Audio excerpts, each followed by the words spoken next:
గనగనగనగనగనగా ఒక అడవిలో ఓ చిన్న మంకీ పిల్ల ఏడుస్తుంది. ఓ మంకీ పిల్ల ఏడుస్తుంది. ఏమని ఏడుస్తుంది? ఆకలి కాదు, ఇంకా అమ్మ అమ్మ అన్నం. మంకీ అన్నం తింటుందా? బనానా అని ఏడుస్తుందట. మేధాంశ్ పట్టుకెళ్తాడు ఇప్పుడు బనానాస్. అది ఏమి ఏడుస్తుందంటే అమ్మ తప్పిపోయింది అని ఏడుస్తుంది. ఏమి ఏడుస్తుంది? యాక్చువల్లీ అమ్మ తప్పిపోతుందా, పిల్ల తప్పిపోతుందా? పిల్ల ఎందుకు తప్పిపోతుంది? మరి మీలో ఎంతమంది ఉన్నారు మాట వినకుండా అటు ఇటు వెళ్ళిపోయేవాళ్ళు? మీలో ఎంతమంది ఉన్నారు మాట వినకుండా అటు ఇటు వెళ్ళిపోయేవాళ్ళు? ఎవరు లేరా? ఏది అమ్మ ఎక్కడుంది? అమ్మకి చెప్దాం. సో అరే ఇప్పుడే స్టార్ట్ అయిందిరా కదా. అనగనగనగనగనగనగా ఒక అడవిలో ఒక ఉందా అండి కర్చీఫ్?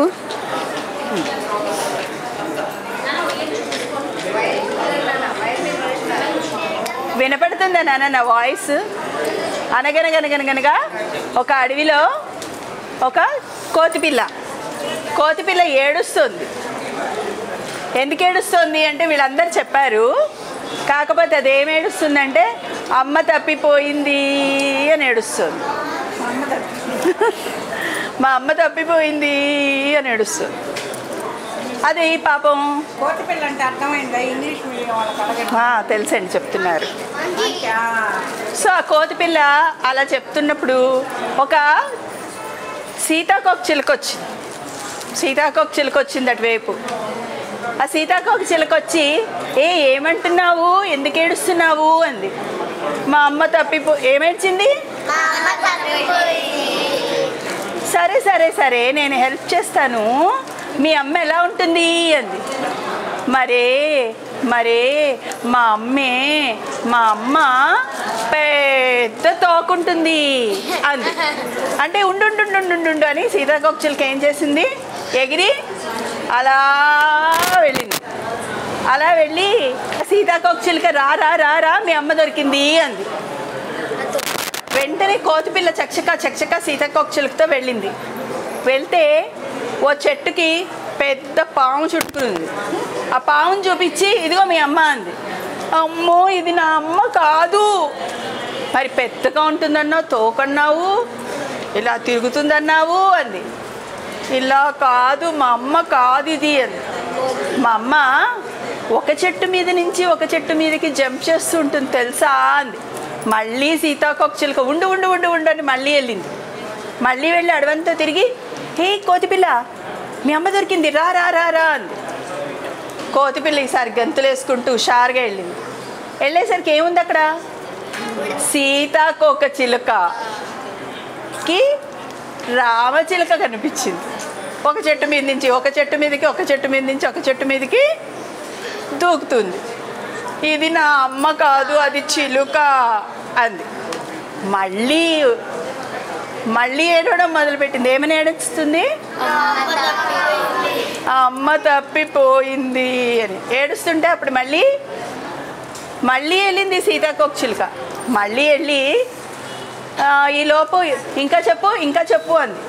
అంటే మా అమ్మ చక్కగా జంప్ చేస్తుంది అని. ఓ అవునా, ఆగాగు మళ్ళీ ఎతుకుతా అని మళ్ళీ వెళ్ళింది. అడవంతా తిరిగి ఒక చిన్న చెరువు దగ్గర పక్కన కప్పని చూపించింది. కప్ప ఎలా జంప్ చేస్తుంది? హాప్ కదా, దాన్ని చూపించింది. అయ్యో ఇది మా అమ్మ కాదు.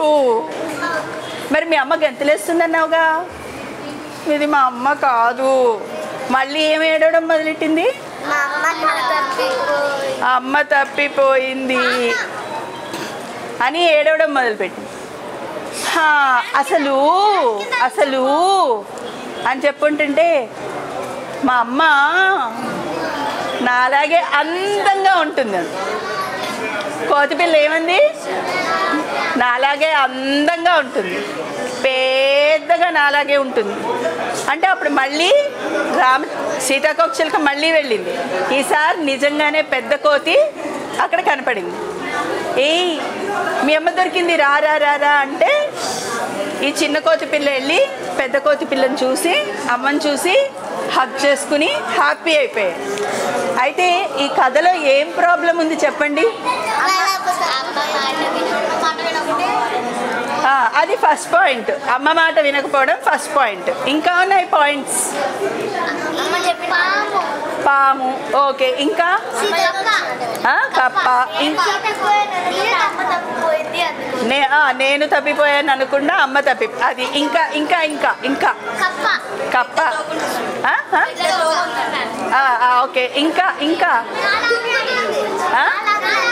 నాలాగా అందంగా ఉంటుంది, ఇంకా ఇంకా ఇంకా దూకుతూ ఉంటుంది రామచిలుక.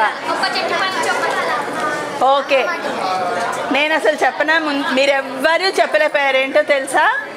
అసలు ఆగి మొత్తం చెప్పేది వినకుండా సీతాకోకచిలుక నేను వెతుక్కొస్తా అని చెప్పి ఒక మాట వినడం వెళ్ళిపోవడం, ఒక మాట వినడం వెళ్ళిపోవడం. సో అమ్మ చెప్పేటప్పుడు కానీ స్కూల్లో టీచర్ చెప్పేటప్పుడు కానీ ఏం చేయాలి? మొత్తం వినాలి. ఒక అబ్బాయి అంట, పాత రోజుల్లో ఒక అబ్బాయి అంట, వాళ్ళ యజమాని అన్నాడంట, అరే మార్నింగ్ భీమవరం వెళ్ళి రావాలిరా అన్నాడంట. మార్నింగ్ ఆ యజమాని లేచేసరికి ఈ అబ్బాయి ఏం చేశాడు? భీమవరం వెళ్ళాడు, వచ్చేసాడు. అయ్యగారు భీమవరం వెళ్ళాను వచ్చేసానండి అన్నాడంట. ఒరే పిచ్చి వెదవా, ఎందుకు వెళ్ళాలో ఏం వెళ్ళాలో అడగవా? నువ్వు ఏం పని మీద వెళ్ళాలో అడగవా? ఎందుకు వెళ్తారని అడగవా అన్నాడు. వెళ్ళాలి రావాలి అన్నారండి, వెళ్ళాను వచ్చాను. మనం అలా ఉంటామా? సీతాకోకచిలుకలా ఉంటామా? ఆ అబ్బాయిలా ఉంటామా? ఉండం. Yes or no? నో.